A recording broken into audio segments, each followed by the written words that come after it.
La vida, dependiendo del contexto y la perspectiva de cada uno, puede tener un enfoque positivo, negativo o más bien con varios matices y varios factores que van a influenciar tu perspectiva de esta. Claro está que la propia naturaleza es fluctuante. Esto quiere decir que si ya tienes más de 5 años, podrás darte cuenta de que la existencia por sí misma no es, en términos generales, estática. Esto, sumado que somos individuos que venimos al mundo con una personalidad propia y unos genes irrepetibles, nos da un sinfín de combinaciones que solo concluyen en que la vida, en cualquiera de los casos, siendo rico, pobre, blanco, negro, etc., es completamente impredecible y que de ella sabemos bien poco, a pesar de los cursos filosóficos que puedas tomar. Aunque puede que no sea así del todo y tengamos algunos spoilers, por llamarlo de alguna forma, de lo que puede llegar a ser nuestra vida. Cuando naces, tu mente es como una tabula rasa, una pizarra en blanco que está lista para que cualquiera pueda escribir ahí o no. Contrariamente a esta creencia popularizada por John Locke y compartida por filósofos, existen otros pensadores, psicólogos, científicos, en fin, expertos, que están en contra de esta concepción de la mente humana. Carl Jung fue un psicoanalista. Fue colega de Sigmund Freud, aunque su relación no sería del todo cordial ni duradera puesto a las diferencias de sus pensamientos, principalmente respecto a la libido y a la religión o pensamientos metafísicos de Jung. En fin, Jung, como ya mencionamos antes, no ignoró nunca que el ser humano tiene unos cimientos biológicos y, por ende, no puede ser totalmente un objeto moldeable, manipulable o una tabula rasa, puesto que como un animal, con evidencia de sobra de su evolución, debe haber también evolucionado su mente. Primero, vamos a aclarar la perspectiva psicoanalítica de una forma muy resumida, puesto que en realidad es mucho más compleja de lo que se cree y todos llegan a digerirla de igual forma. El psicoanálisis parte de la siguiente premisa. La mente del ser humano funciona principalmente de dos formas. Por un lado, la conciencia, que es todo lo que razonamos, pensamos y le prestamos atención, como la cara que vemos de la luna, y por otro lado, el inconsciente, que es todo aquello que no se muestra tan fácilmente en la conciencia, como los instintos o pensamientos que hemos sumergido en nuestra mente, ya sea porque los ignoramos o incluso porque causa malestar el razonarlos, es decir, como la cara oculta de la luna, que como Jung dice, siempre termina manifestándose de una forma u otra. Carl Jung también habla de que la evolución de nuestro pensar lleva inevitablemente a una evolución de nuestro inconsciente.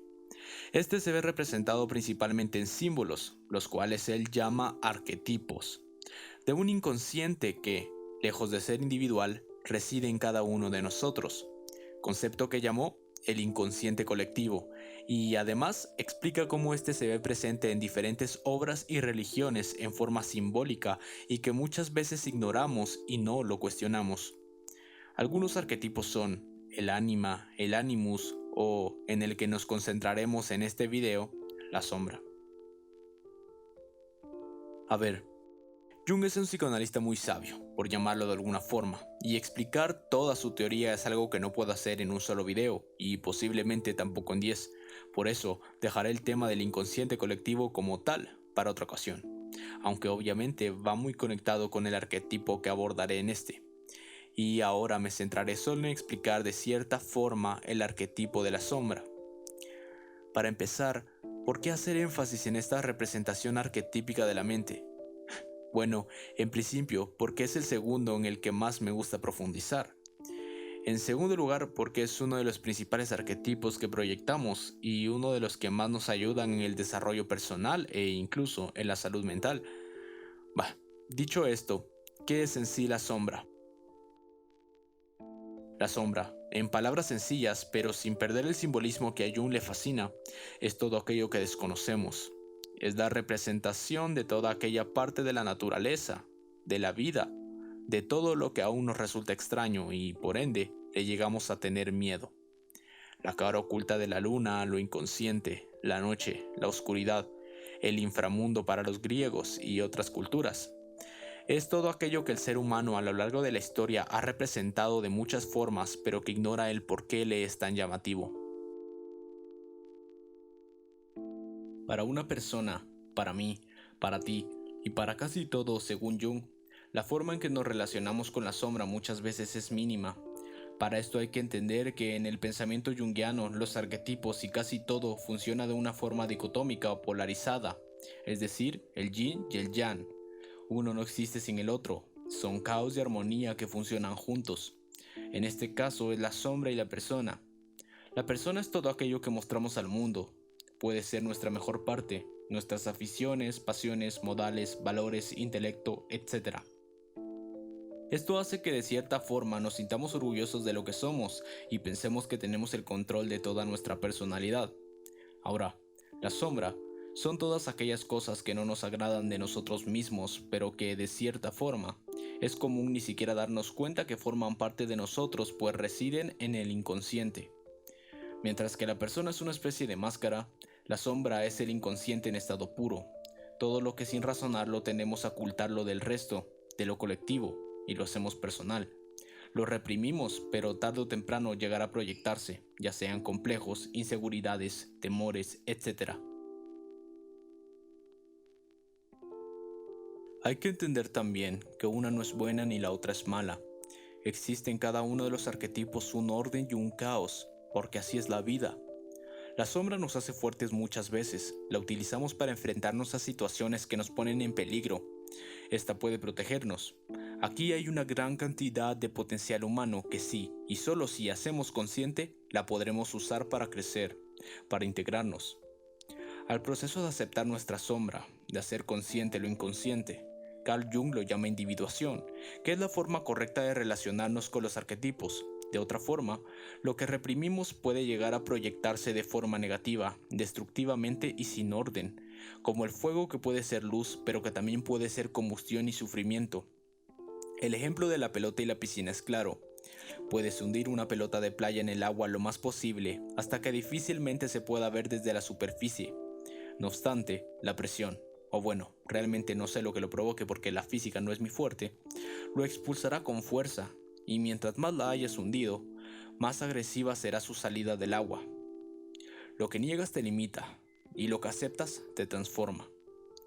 Como vimos en otro video, los abusadores son personas que no lo muestran.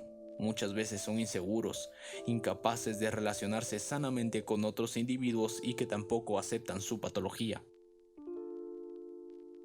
De hecho, Carl Jung ve la sombra y la explica de una forma bella.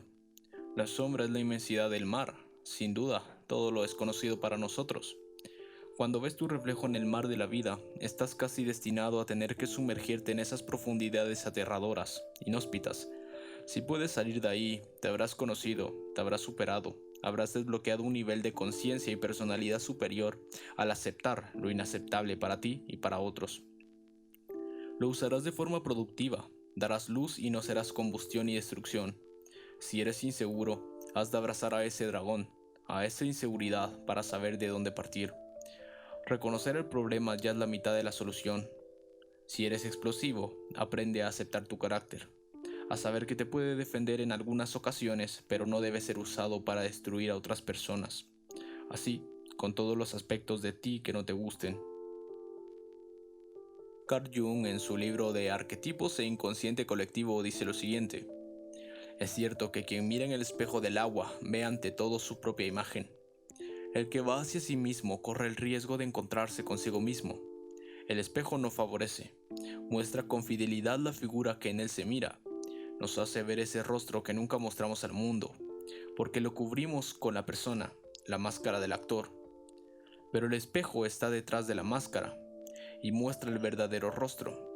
Esa es la primera prueba de coraje en el camino interior, una prueba que basta para asustar a la mayoría, pues el encuentro consigo mismo es una de las cosas más desagradables y el hombre lo evita en tanto puede proyectar todo lo negativo sobre su mundo circundante.